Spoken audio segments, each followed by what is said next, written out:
प्रेम से बोले श्री सद्गुरुदेव भगवान की जय। श्री लक्ष्मी नारायण भगवान की जय। श्री सद्गुरुदेव भगवान की जय।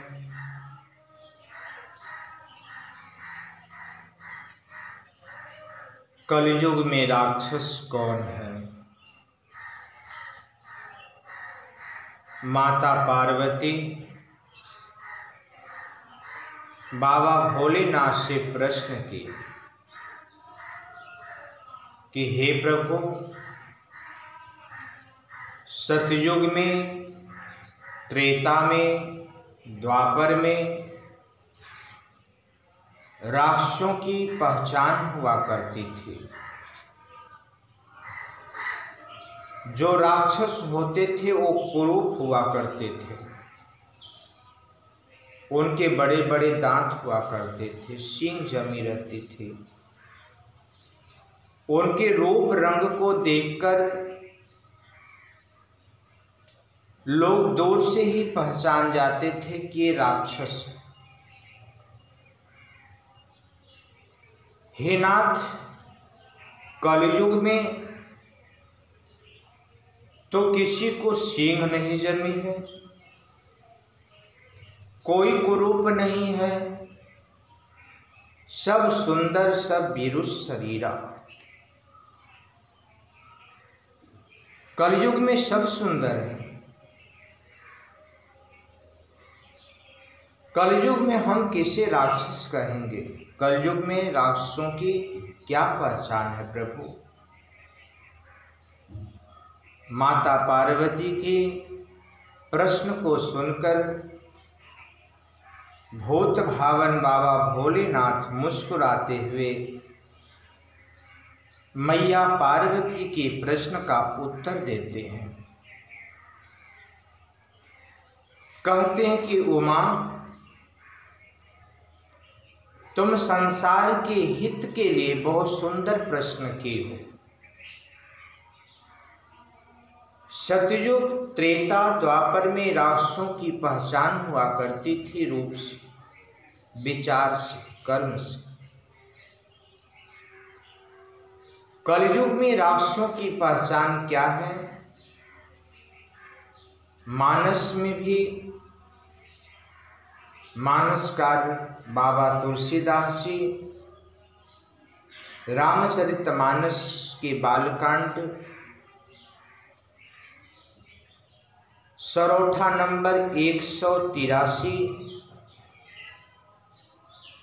छठे विश्राम की पहली चौपाई, मास पारायण की छठे विश्राम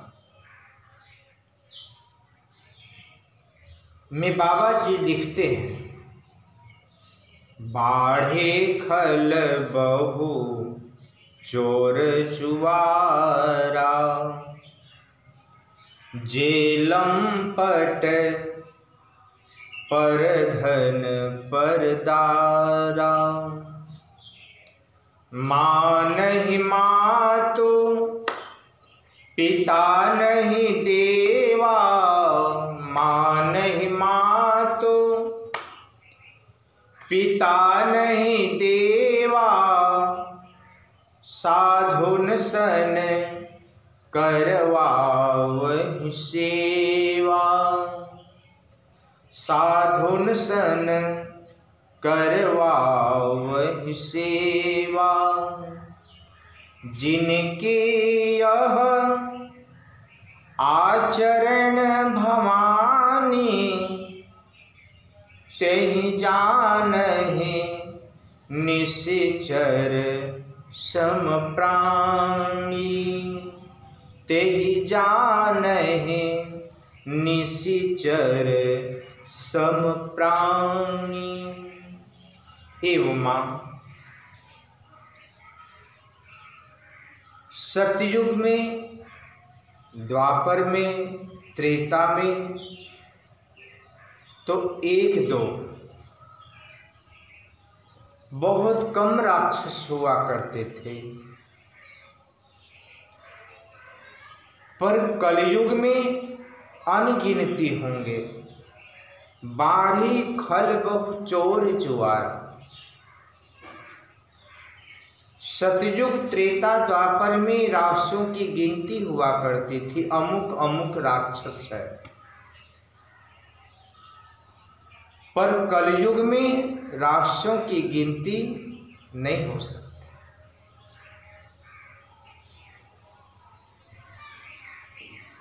त्रेता में एक रावण था, द्वापर में एक कंस था, एक शिशुपाल था, एक हिरण्याक्ष,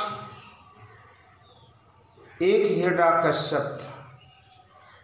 यानी गिनती होती थी इन युगों में, पर कलयुग में राक्षसों की गिनती नहीं। बाढ़ी बहुखल चोर जुआर। कलयुग में राक्षस कौन है? जेलम पट पर धन पर दारा। जो दूसरों की बुराई करता हुआ फिरता है,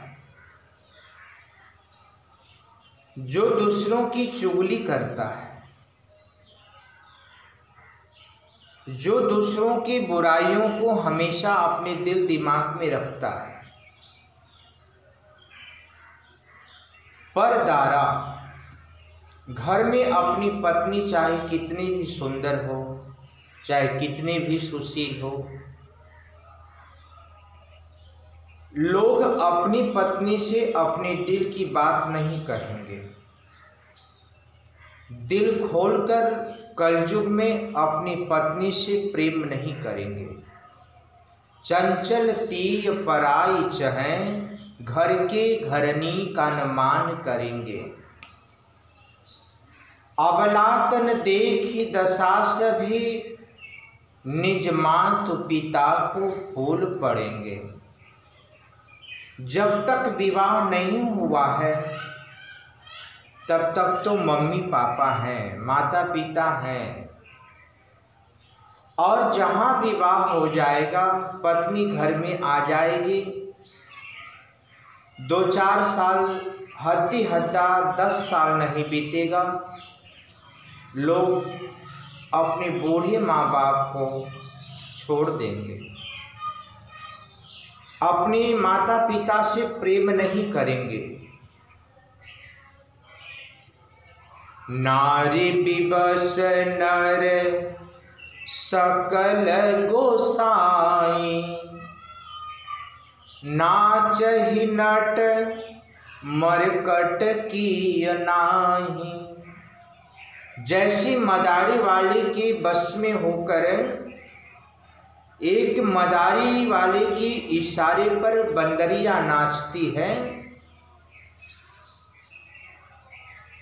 उसी प्रकार से कलयुग में स्त्री के वश में होकर नारी विवश नर सकल गोसाई, स्त्री के वश में होकर मानव नाचेंगे,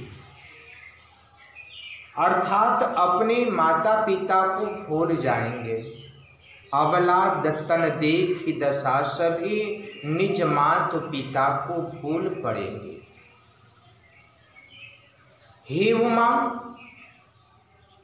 कलयुग में वही राक्षस है जो अपनी पत्नी से प्रेम नहीं करता है, अपनी पत्नी से दिल की बात नहीं करता है।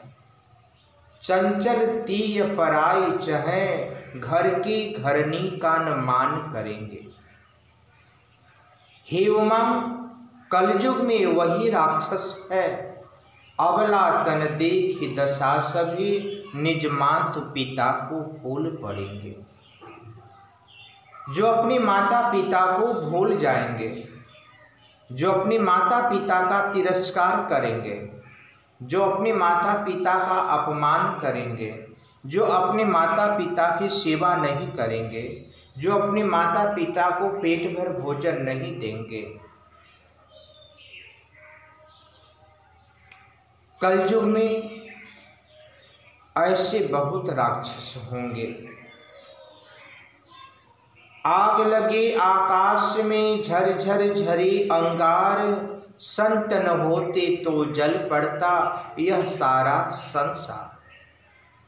कलयुग में लोग संत का अपमान करेंगे, संत की बुराई करेंगे